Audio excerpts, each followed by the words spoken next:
আপনার মেয়ে কোন ক্লাসে পড়ে? 6 এ পড়ে আপা। তাহলে তো আপনার মেয়ের বয়স খুবই কম। কাজ সব পারে। মা, হ্যাঁ করে তো চিনলাম না। চিনতে হইব না, তুই যা স্কুলের কাপড় খুইলা একটা শাড়ি পরে মা, আমার হঠাৎ করে শাড়ি পরতে হবে বলি না। পরে যেটা কইছি তুই এটা কর, কাপড় পরে যা। কি বলছিলাম না, তুমি বাচ্চার মতো। পা, তোমার ঘুমটাটা সরাও তো, পরে একটু ভালো করে দেখি। মাশাআল্লাহ, ঘুমটা সরানোর পরে তো মামুনিরে আরো সুন্দর লাগতেছে। তুমি বাড়ির সব কাজ করতে পারো তো? থালা বাসন মাজা, ঘর দুয়ার ঝাড়ু দেওয়া, রান্না বান্না করা, কাপড় কাচা পারো তো মা? হ্যাঁ পারি, বাড়ির সব কাজ তো আমারই করতে হয়। তোর বাড়িতে গিয়ে তো সংসারের কাজকর্ম করাই লাগবো, তাই আগে থেকে সব শিখাইতেছি। খুব ভালো, খুব ভালো। আমার আর কোনো কিছু জিজ্ঞেস করার নাই, খুব পছন্দ হয়েছে। আপনাদের যদি কোনো আপত্তি না থাকে, আমরা খুব শীঘ্রই বিয়ের কাজটা সম্পূর্ণ করতে চাই। বিয়ে দিতে চাইতেছে, তুমি কও আমার আর পড়াশোনা করার বয়স না, আমি আর বিয়ে করতে চাই না। আপা, আমার জোর করে বিয়ে দিতে চাইতেছে, আমি তো পড়াশোনা করতে চাই। তুমি কও আমার একটা ভবিষ্যৎ আছে না, আমার স্বপ্ন আছে না। তোর ভবিষ্যতের গোষ্ঠী খুলে আগে আমার আমার পুরো তোর কিসের সম্পর্ক?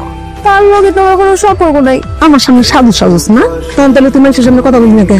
মা, আসলে আমার এখন বিয়ে করার কোনো ইচ্ছা নেই, এদিকে আমি তোমার কোনো কথা কই না। ঈদের মা, তুমি জোর করে মায়ের ঘরে বিয়ে দিতে চাইছো তোকে? ও তো এখন বিয়ে করতে চাচ্ছে না, ও আরো লেখাপড়া করবে। তুমি সব করো দে, কথা বাইরে না দম যায় আর আহে কথা কয়। এই কামাই রোজগার করো, পড়াশোনা করবো কি দিয়া? টাকা পয়সা আছে, 2 মাস ধরে যে কিভাবে সংসার চলে এটা তো আমার টান বুঝি। তুমি বুঝবা কি? একটা ভালো ঘর থেকে সম্বন্ধ হয়েছে, ওরা কোনো টাকা পয়সা নিব না, যৌতুক নিব না, এইসব সুযোগ কি সবসময় পাওয়া যায়? এমনকার কি দিনকালের অবস্থা ভালো, জীবন নাই, মানুষ ঘরে থাকলে কোন সময় কোন দুর্ঘটনা ঘটে যায় তা কম যায়। মা, তুমি মনে চিন্তা করো না, তুমি খালি আমার পড়াশোনাটা করতে দাও।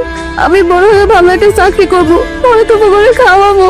এরপরে না হয় তোমরা আমার বিয়ে দিও, আমার আর পড়ালেখা করতে দাও। কই কি লেখা বড় করবো আবার বলে চাকরি করে আমার সংসার চালাবে? মায়ের মানুষের তো কি পড়াশোনা দরকার? হ্যাঁ, জামাই বাড়িতে তো কাম করে খাইতে নাকি?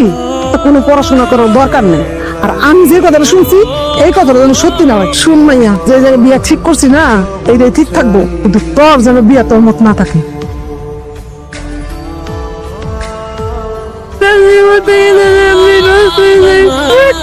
সবার লগে কি আমার তুলনা করলে হইব?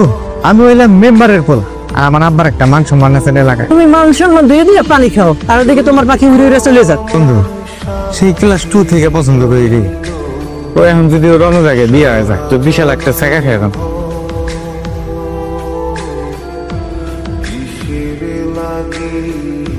আসসালামু আলাইকুম। ওয়ালাইকুম আসসালাম। কাকা, আপনার সাথে আমার কিছু কথা আছে। আমার সাথে জরুরি কথা বলো। আচ্ছা কাকা, আমার কি বিয়ের বয়স হয়েছে? না না, তুমি তো অনেক ছোট। তা কি হয়েছে? আর কোয়েন না, আমার মা আমার জোর করে বিয়ে দিতে চাইতেছে। আর কি আমাকে বাড়িতে মানুষজন রয়েছিল আমার দেহানের লাগা। কাকা, আমি এখন বিয়ে করতে চাই না, আমি পড়াশোনা করতে চাই, চাকরি করবো, আমার অনেক স্বপ্ন। কাকা, আপনার মার একটু বুঝাইন যাতে সে আমার এখন বিয়ে না দেয়। তুমি কিন্তু মোটামুটি বড় হইছো, এই বয়সে কিন্তু মেয়েদের বিয়ে হয়। আর তাছাড়া তুমি গরিব মানুষ, ভালো পাত্র পেলে অবহেলা করতে নাই। আমি তো কইলাম যে আমি বিয়ে করতে চাই না, আমি আর আপনার কাছে সাহায্য চাইলাম। আপনি কি করতেছেন? আপনার উল্টা পাল্টা কথা কইতাছেন। আমি বিয়ে করতে চাই না কাকা। ঠিক আছে, তুমি স্কুলে যাও, আমি তোমার মায়ের সাথে কথা বলবো। কাকা, আমি অনুরোধ করতেছি যে আমার মায়ের বুঝায় যাতে সে আমার এখন বিয়ে না দেয়। আচ্ছা ঠিক আছে, আমি তো বললাম তোমার আম্মারে আমি ভালো করে বুঝাই বলুন। ঠিক আছে, আসসালামু আলাইকুম। ওয়ালাইকুম আসসালাম। এই বয়সে, এরকম অল্প বয়সে একটা মেয়ের যদি বিয়ে করন যায়। এটা মায়ের বয়স দেখছো না, আপনি এখন বলবো না। আরে বেটা, এইটাই তো সুবিধা। আরে আমার ঘরে আইবো, লেখাপড়া করব, লালন পালন করে বড় করবো। আর শেষ বয়সে এরকম একটা যুবতী বউ থাকলে সে যদি খেদমত করে, আরে আমার তো রাজকপাল। নাকি তা ভাবছো আপনার লাগে ফিসি মায়ের বিয়ে দিব? বাপ মায়ের রাজি তো? আরে বেটা, সেই কৌশল আমার জানা আছে, বেশি কথা কইস না। আয় আমার সাথে আয়।